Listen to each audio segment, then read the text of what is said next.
आप अपने गुरु को कितनी तन्मयता के साथ सुनते हैं, इसी से आपकी पात्रता का भान होता है। और जो लोग अपने गुरु को पूरी तन्मयता के साथ सुनते हैं, फिर बाहरी विचार छोड़ देते हैं, उन्हीं को सफलता मिलती है। एक प्रसंग आपको सुनाता हूं। एक बार राजा जनक ने महर्षि व्यास को कथा के लिए आमंत्रित किया। महर्षि व्यास कथा सुना रहे थे। कथा काफी दिन तक चलनी थी, बड़ा प्रसंग था। तो एक दिन शासकीय कार्यों के कारण राजा जनक को विलंब हुआ, क्योंकि शासन का कार्य भी उनको देखना होता था। विलंब हुआ तो महर्षि व्यास के शिष्यों ने उनसे कहा, महाराज, गुरु को अपने शिष्य का इंतजार नहीं करना चाहिए। शिष्य अपने समय पर आए और आपकी कथा सुने, आप क्यों कथा शुरू नहीं करते हैं? महर्षि व्यास चुप रहे। थोड़ी देर बाद अपने शासकीय कार्यों से निवृत्त होकर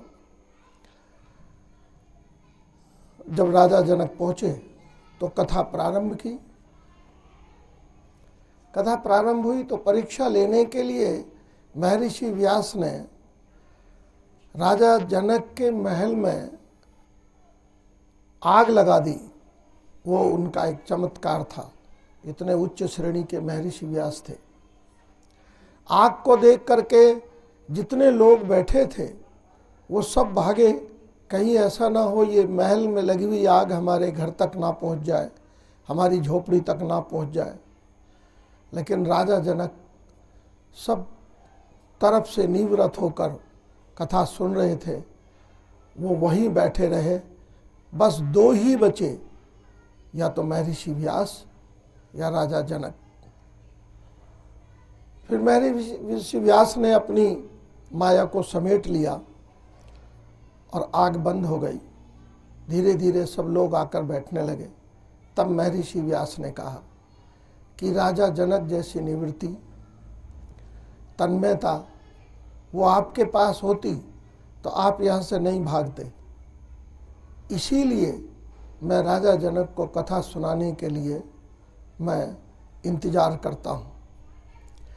प्यारे बच्चों, गुरु के प्रति निष्ठा हो किसी भी शिष्य के अंदर, तो गुरु भी उसे कुछ देना चाहता है और गुरु इंतजार करता है अपने शिष्य का कि वो कब आए और मैं उसको कुछ दे सकूं। जब ऐसी निष्ठा शिष्य के मन में आती है तो निश्चित रूप से वह गुरु से कुछ ले पाता है, और लेता है तो फिर वह राजा जनक जैसा, वो केवल शासक ही नहीं थे बल्कि उनके जैसे कोई तपस्वी, कोई सन्यासी जीव नहीं हुए। तो हम ये ध्यान रखें। आज आप अपनी कक्षाओं में पढ़ते हैं, जो बच्चा जितना चारों तरफ से विचारों को समेटकर अपने गुरु की वाणी को सुनता है, वही कुछ लेकर जाता है।